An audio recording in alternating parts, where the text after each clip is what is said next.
ناقص العقل و ناقص الدین کیوں کہا گیا کہ عورت عقل کے اعتبار سے بھی ناقص ہے، دین کے اعتبار سے بھی ناقص ہے؟ پھر ایک اور سوال جو لوگ پوچھتے ہیں وہ یہ کہ نبی کریم صلی اللہ علیہ وسلم نے جس وجہ سے عورت کو ناقص الدین کہا وہ تو ایک فطری چیز ہے، وہ تو ایک فطری امر ہے، اور وہ فطری طور پر اللہ تبارک و تعالی نے وہ بیماری عورت پر لگائی ہے، تو اس کو بنیاد بنا کر عورت کو ناقص الدین کیوں کہا گیا؟ اور ایک اور سوال بھی لوگ یہ پوچھتے ہیں کہ عورت کیسے ناقص العقل ہے، جبکہ ہم دنیا کے اندر دیکھتے ہیں کہ بہت ساری عورتیں ایسی ہیں جو مردوں کے مقابلے میں زیادہ ذہین بھی ہیں، زیادہ لائق بھی ہیں، زیادہ فائق بھی ہیں، اور دین کے اعتبار سے اگر دیکھیں تو بہت ساری عورتیں ایسی ہیں جو دین کے اعتبار سے مردوں کے مقابلے میں کامل ہیں، اکمل ہیں، مکمل ہیں، جیسے کہ رابعہ بصریہ، اور اسی طرح آسیہ امرات فرعون، اور سیدہ مریم، یہ وہ خواتین ہیں، سیدہ عائشہ صدیقہ رضی اللہ تعالی عنہ کو آپ دیکھ لیجئے، سیدہ فاطمہ الزہرا رضی اللہ تعالی عنہ کی زندگی آپ پڑھیے، تو یہ تو وہ خاتون تھی دین اسلام کی کہ جنہوں نے دین کے اعتبار سے مردوں کے مقابلے میں زیادہ خدمات سر انجام دیے، اور یہ دین کے اعتبار سے مردوں کے مقابلے میں زیادہ کامل اکمل مکمل تھیں، تو پھر عورت کو کس بنیاد کے اوپر ناقص الدین اور ناقص العقل قرار دیا گیا؟ تو ان تمام سوالات کے جوابات میں آپ کے سامنے عرض کرنا چاہتا ہوں۔ ویڈیو اچھی لگے تو اسے لائک اور شیئر ضرور کر دیجئے گا، اور چینل کو سبسکرائب کرنا مت بھولیے گا۔ دیکھیے، سب سے پہلی اور بنیادی بات کہ نبی کریم صلی اللہ علیہ وسلم نے عورت کو ناقص العقل کیوں کہا؟ نمبر 2، عورت کو ناقص الدین کیوں کہا؟ تو اس کا جواب پہلے سن لیں، پھر میں آپ کے دوسرے سوالات کی طرف بھی آتا ہوں۔ نبی کریم صلی اللہ علیہ وسلم نے عورت کو ناقص العقل اس لیے کہا کہ شرعی طور پر عورت کی جو گواہی ہے وہ مرد کے مقابلے میں عادی ہے۔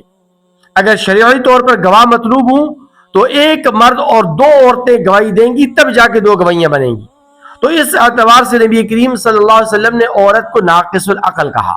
اور دوسری بات یہ کہ عورت کو ناقص الدین کیوں کہا گیا؟ اس کی وجہ یہ ہے کہ عورت دین کے اعتبار سے، یعنی شرعی احکامات کی ادائیگی کے اعتبار سے، وہ احکامات مردوں کے مقابلے میں کم بجا لاتی ہے، یعنی اس کے فرائض دینیہ کی جو تکمیل ہے وہ عادی ہوتی ہے، بلکہ عام طور پر خواتین ہر مہینے وہ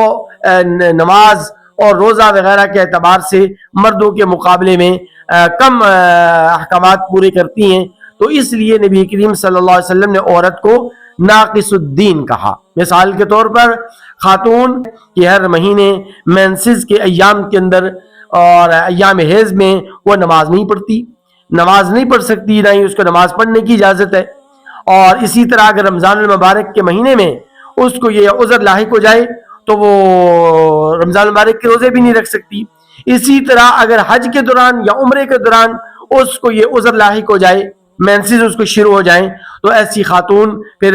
جو ہے وہ طواف نہیں کر سکتی، اور بھی اسی طرح حج کے بہت سارے احکامات ہیں جن کو وہ بجا نہیں لا سکتی۔ تو اس اعتبار سے نبی کریم صلی اللہ علیہ وسلم نے عورت کو ناقص الدین کہا کہ عورت فطری طور پر، تخلیقی طور پر اس طور پر پیدا کی گئی ہے کہ وہ دین کے اعتبار سے بھی ناقص ہے اور عقل کے اعتبار سے بھی ناقص ہے۔ یہ بات تو بالکل اپنی جگہ پر ٹھیک ہے اور درست ہے کہ بہت ساری خواتین ایسی ہیں کہ جو مردوں کے مقابلے میں زیادہ فائق، زیادہ لائق، زیادہ ذہین، زیادہ عقل مند، زیادہ دانا ہوتی ہیں، اور خاص طور پر اگر آپ نے دیکھا ہوگا، مشاہدہ کیا ہوگا، تو جو شہری خواتین ہوتی ہیں وہ دیہات کے مردوں کے مقابلے میں زیادہ ذہین ہوتی ہیں۔ ایک دیہات میں رہنے والا، ایک گاؤں گوٹھ میں رہنے والا مرد وہ جب شہر کے اندر آتا ہے تو بہت سارے ایسے معاملات، بہت ساری ایسی چیزیں کہ جن کے بارے میں وہ ناواقف ہوتا ہے، لیکن ایک خاتون اس کو گائیڈ کر رہی ہوتی ہے، ایک خاتون اس کی رہنمائی کر رہی ہوتی ہے۔ تو دیہات والے مرد ہیں وہ شہری عورتوں کے مقابلے میں جو ہے نا وہ زیادہ ذہین نہیں ہوتے، زیادہ ہوشیار نہیں ہوتے، زیادہ تجربے کار بھی نہیں ہوتے۔ اور اسی طرح بہت ساری خواتین ایسی ہیں کہ جو دین کے اعتبار سے کامل گزری ہیں، جیسے کہ رابعہ بصریہ کا نام میں نے آپ کے سامنے لیا، سیدہ عائشہ صدیقہ طیبہ طاہرہ گلشن رسول کی اندلیبہ رضی اللہ تعالی عنہا، سیدہ فاطمہ الزہرا رضی اللہ تعالی عنہا، سیدہ مریم سلم اللہ علیہا، اور اسی طرح آسیہ امرات فرعون جو فرعون کی بیوی حضرت آسیہ تھی، وہ کتنی عظیم خاتون گزری ہیں، اور بھی بہت ساری خواتین ایسی ہیں کہ جنہوں نے دین اسلام کے اعتبار سے، دین اسلام کی خدمات کے اعتبار سے بڑے بڑے کارنامے سر انجام دیے ہیں۔ تو نبی کریم صلی اللہ علیہ وسلم نے عورت کو جو ناقص العقل یا ناقص الدین قرار دیا، وہ تخلیقی طور پر، فطری طور پر قرار دیا، اور آقا علیہ الصلوۃ والسلام نے اس کی تخلیق کو بیان فرمایا، اس کی تخلیقی حصے کی نشاندہی فرمائی۔